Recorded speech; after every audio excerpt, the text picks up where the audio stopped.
Welcome, welcome, welcome, collectives. My name is Ora-gen, and this is the Ora-gen Channel.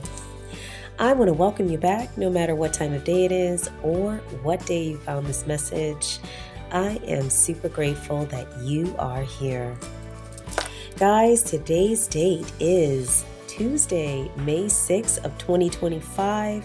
I have 444 on the clock as this reading is beginning. So definitely, if that number is popping up in your energy, be sure to check the time and today's date in association with the message today. You can check that through the gematria. Just enter the numbers in to the gematria calculator and just watch what words pop up, guys. What topics, what subject matters pop up in association with that. Also, you can check out the angel number meaning to understand more about 444 and what that might mean to you in relation to today's energy. Guys, I want to jump right into the message for today. And actually, this download is based off of one from earlier, okay? So the original download looks like that one came in April 25th. But there was a message today that came in, and these two really sync together nicely. So I thought I would bring up the download and the message for today together and just kind of join those energies. Something here in the energy about joining things to create stronger foundations. And these foundations have to do with energetic support for the work that you are doing here in this incarnation and the goals that you are focusing on at this time, collectives. So the downloaded message is basically it's okay to be yourself and it's okay to ask for support. So something here about authenticity and how to step into that even when it has to do with topics that are harder to discuss with others. And this could have to do with you understanding more about who you are in this incarnation, what your abilities are, why you had some of the experiences that you had as a child, as a teenager, as a young adult, all the way up until present, no matter what age range you are in. If you are listening to this message and you really resonate with the energy of being different than your family, being different than the people in your community, being different than the people in the church group that you grew up in, being different in school, and noticing these differences, guys. This wasn't something slight. This wasn't something that was quite mild and you could kind of just mask it and brush past it. No matter how hard you tried, people could just tell you were different. And so I want to talk about that energy today because something came up in the energy associated with how to finally get to a place where you are feeling just fine with who you are, and even maybe talking with some who are important relationships like parents, aunts, grandparents, siblings, people that you are still interacting with physically, energetically, what have you. Maybe you're keeping in touch via phone or whatever. These are relationships that matter to you, that are important to you, and that you're still active with, and how to communicate with people now at the stage that you're at, where you are understanding, connecting the dots, and understanding why some things were challenging for you when you were younger, and talking about that with people now. And maybe for some of you who are already in the process of doing this, how empowering that feels to just sit in your authentic energy, not judging it, not thinking anything of it, but just being who you are.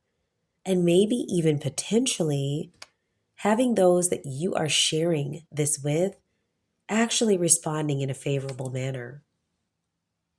For a lot of us in collectives, when we speak about being different with others and what was associated with it, we get a lot of energetic pushback and resistance a lot of times. And that is because a lot of energies just simply can't resonate. They don't understand.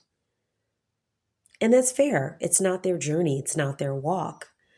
But for energies that were close to you, like in a family setting, this type of energy, you being so different, might have felt threatening, unsafe. Maybe they were unsure of what they were looking at. Maybe those who had certain abilities, who did things as children and the parents didn't understand it, encouraged the child to just don't do that. That's weird. Don't do that. People are going to think you're weird. A real life example of that I can share with you associated with that energy is the telepathy tapes. If you haven't had a chance to check that out, please look it up and please check that podcast out, because they were actually interviewing families who had children with these telepathic abilities that they just had since they came here in this incarnation, and how these showed up, how they communicated with their parents. And typically, there was one parent they had a really strong bond with, and they would actually be able to hear the thoughts of that parent. Can you imagine? And this was documented. Like I said, if you haven't watched or listened to the telepathy tapes, please do, so you can understand, for those of you maybe who don't resonate today, you can understand more about what this energy is about. In the case of the telepathy tapes, it was really focusing in on children who were either on the spectrum or autistic, and these children were nonverbal. And so they always had an ability to center in on a telepathic form of communication, because this is how they communicated, and they actually state that they preferred it. Some of you may be telepathic. Some of you may have gifts and abilities associated with foresight or being able to see things before they happen. Some of you may have gifts and abilities with, being able to physically, like, move or do things with physical objects without having to put your hands on it. I've met people that could do that. Some people have the ability to remote view or see things in a space without being present physically in that space. There's a lot of different ways that these unique gifts and abilities show up in members of the collectives who are actively working with their gifts and abilities or getting ready to. And so for individuals like this experience has been ultra different. It hasn't been like others who maybe have not tapped into these abilities yet, or maybe don't want to. Maybe they're just fine with their reality and they're not interested in learning more about what's going on in the big picture, the full universal scope of what's happening here. Maybe it's too scary for them. So I wanted to tap into that energy today, guys, because even though there might be a lot of resistance, pushback, a lot of judgment that those of you who resonate with today's energy may have faced, there are those who are beginning the awakening process in your family, possibly due to your presence, more than likely, and looking at your uniqueness in these areas, or if not that, just people who are open to listen in this timeline shift. So you might find that some people that you were kind of hesitant to share with or say certain things might be more open-minded. It's possible. And this is not a PSA to go around trying to make everybody see everything your way, because in a lot of cases, people just can't, and it's okay. This has to do with relationships that are close relationships where individuals are actively working towards a space of understanding and are willing to be open-minded and grow. How do you step into those spaces? Are you fearful of every space due to past experiences? Or are you willing to speak to whatever level you can with the individuals that are open minded? That's what we're talking about today. I had an experience myself where I shared some things with a family member recently about my childhood and things that I experienced, like night terrors and not being able to watch horror flicks and things associated with like dreams that I would have over and over and over again, and what the subject matters were. Having a dream where, I observed, beings looking at me or trying to understand me or, and it freaking me out and, kind of waking up from that like, oh my God, that was so scary.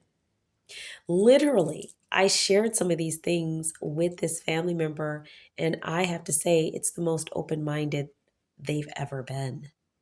And I really wasn't expecting or not expecting it. I guess I was just always hesitant to speaking with them due to like the religious background. But you might find that some of the gifts and abilities that you have really resonate through your family lineage and might have something to do with the lineage that you were born into in this incarnation that helped you to acquire some of those gifts in this incarnation. And so you might be a person who is starting to learn more about your family lineage and where those gifts were popping up with others.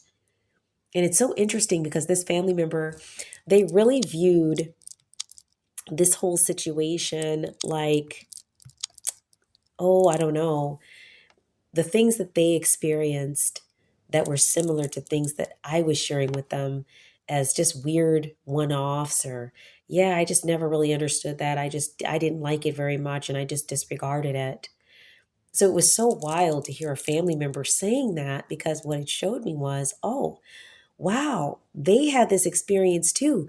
They just disregarded it. Whereas collectives is presently tapping in, tuning into that energy and learning and understanding how to use those gifts. So there's something here about an individual's willingness to understand and see what it is that they're dealing with, not just put their blinders on and try to ignore it because it's uncomfortable, because it's scary. Guys, we have on the deck here, and by the way, the decks that I'm using today, just doing a brief reading on this, okay?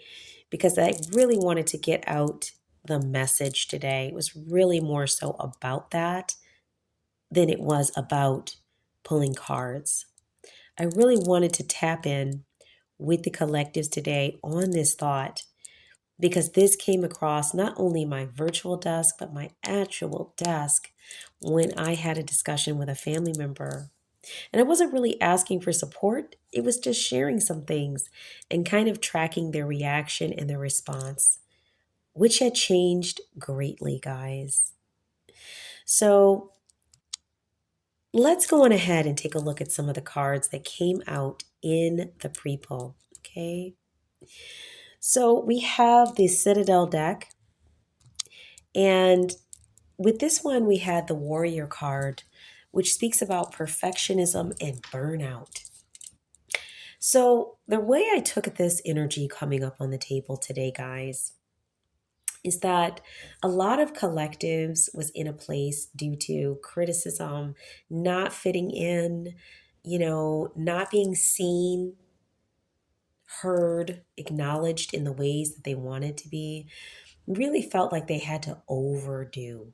They had to do more than everyone else in order to get the same thing that someone maybe might apply less effort and get. Maybe that was in school, maybe that was in relationships, friendships, communication issues, whatever. It almost may have felt like to whomever resonates with this energy, like you had to do more, you had to expend more energy just to get a decent result, not even the best result. So a lot of the manifestation work would come back half finished or half baked, rather than having its desired result. So this led to a lot of perfectionism and burnout. And on this card, we see all these weapons like axes, swords, bow and arrow, all tomahawks, all these different tools here that are for battle. It's like you're constantly having to battle with your life instead of being able to just relax and be in the flow. Then we have the miser card. This one talks about stubbornness and inflexibility. So not only did you have energies around you or surrounding you who weren't really willing to be open minded to you or understanding you, but also something here about, once again, due to the perfectionism and the burnout, maybe you got stuck in looking at things a certain way. Isn't it true that if we deal with the same resistive energy for quite a long time, that we start to get into this mindset or this nervous system state that has us programmed to constantly fight, to constantly battle, to constantly be on guard?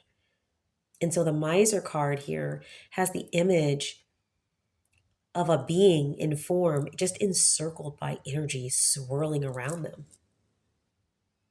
So there's something here about the way that you dealt with the energies around you, maybe from childhood up, due to not feeling part of the group or rejection constantly, that kind of programmed you to look at things in a certain way, which made things even more complex. It made things harder. But then there was the catalyst. And the catalyst card talks about radical changes in taking control. So there was a shifting point here in your experience where you started to notice changes within yourself, or something spurred a change where you started to look at things differently.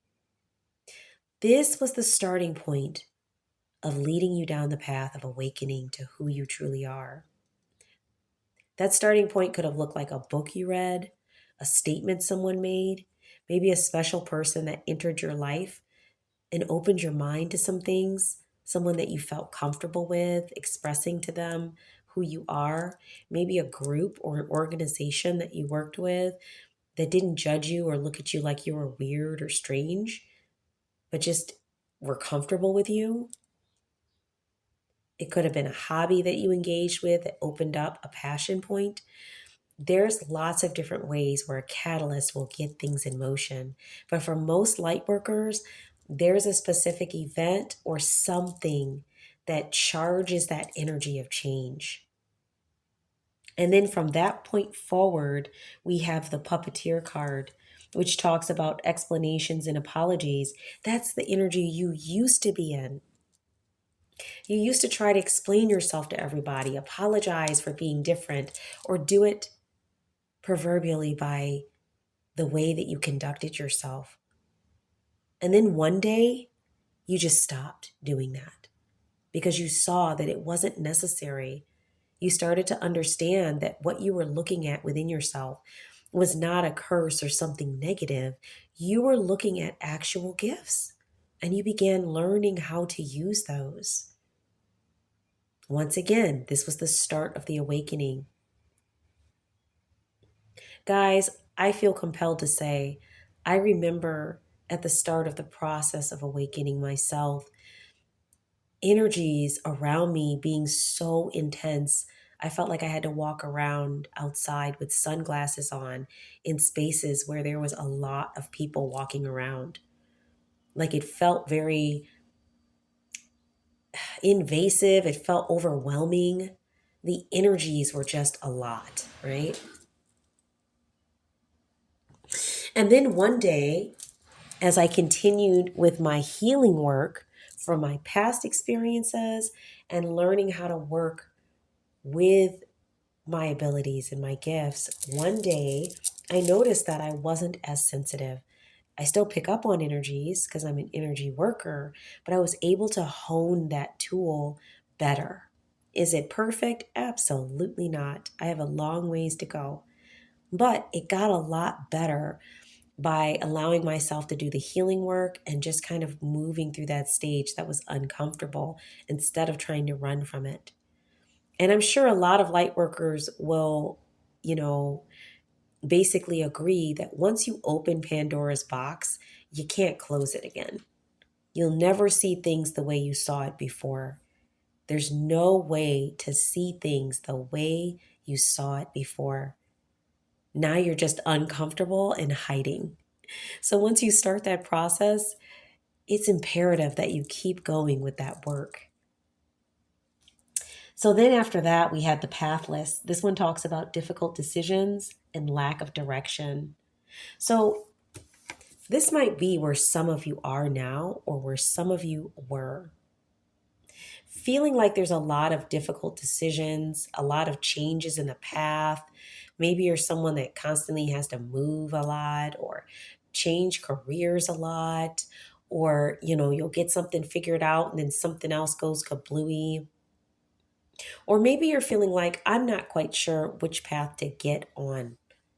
I've made it to this certain point and now I feel like I've hit a plateau and I'm completely unsure of what to do. And the pathless card has many different hands, all of them reaching into the same space, but that space is like the void. So when I look at this card, I'm really reminded of the many hands associated with the collectives working together in an etheric manner as we move through this timeline shift and into a new era of understanding about gifts and abilities.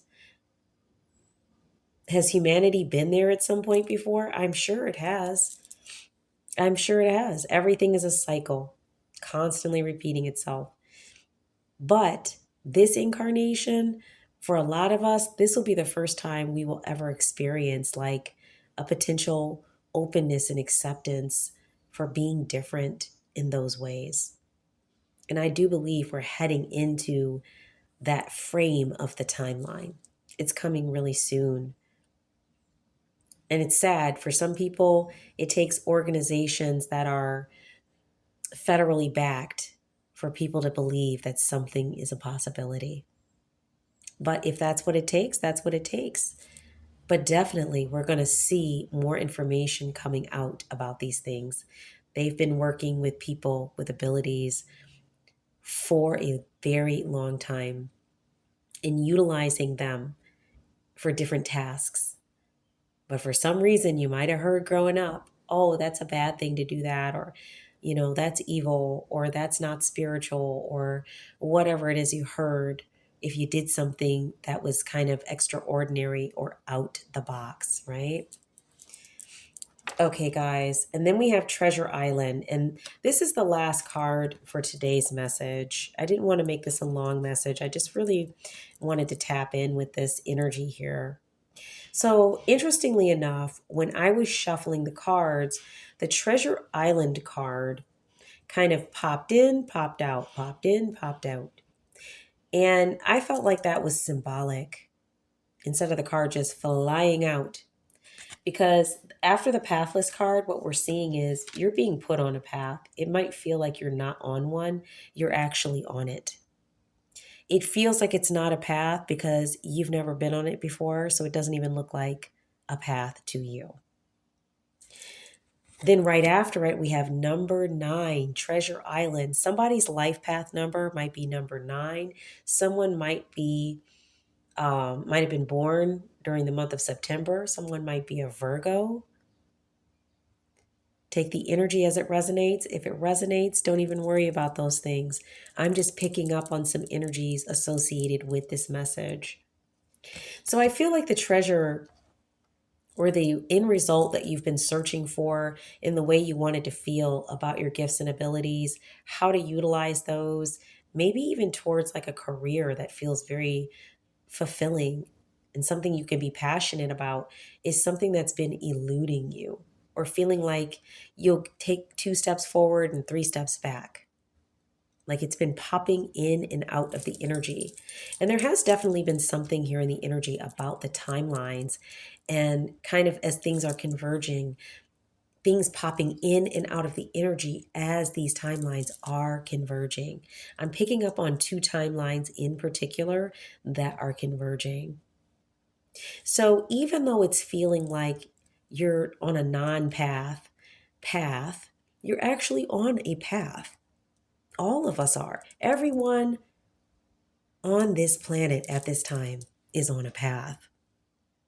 But when I refer specifically to those associated with today's energy, you are feeling like you're not on a path because it is unknown. You're not able to identify it. So the Treasure Island number 9 card is here to let you know that as long as you stick with your life path, your soul path mission, you're going to be on the path. Things will leave, things will come. You'll have things sometimes, and sometimes things will go. But you will be working towards that ultimate goal that you have of experiencing that treasure, of feeling understood within yourself, and having others around you who support, love, and understand you. And these energies, these soul tribe energies, are going to be assisting and supporting you, just like you will assist and support them in energy, in time, in verbiage, whatever ways that you support one another. You will be able to do that because this group will be in alignment. And that might be something new compared to what you've experienced in your past. And this is why that download is talking about not being afraid to ask for support. This might be something that you need to rewire on. Because as you go down this non-path path and learn more about who you are and what it is you're here to do in relation to your gifts and abilities, collectives, your soul team is going to be shown to you. Whether that's one person or whether that's a group of people or whether that's people you meet periodically at different times, it doesn't matter. However the universe brings it to you, you have to be open to whatever support they're going to bring. So you're being encouraged to really be mindful about that as part of your healing work. This isn't about perfectionism and burnout. This is about authenticity and understanding who you are, but also about being open to shift and change. This is going to help you stay away from that stubbornness and inflexibility energy that maybe those of you who resonate with today's message had been feeling stuck in. So guys, that's it for the message today. I want to send so much love and light out to those who resonate, to the collectives. You are most excellent. You are most beautiful. Never forget that. Your gifts and abilities on the inside is what makes you so beautiful. Find ways to work with those gifts and abilities in ways that feel supportive to yourself and those around you, but most importantly, in an authentic manner. Not asking for others' permission to be yourself or holding a bunch of resentment and anger because others don't understand, but finding ways to really redirect and focus on your gifts and abilities in ways that is supportive for your soul mission, that treasure island that you're moving towards. Guys, I want to thank you once again for being here. My name is Ora-gen. I will definitely get back with you for another message, but until then, have a beautiful start to your week, and I look forward to being with you in the next reading. Love and light, guys.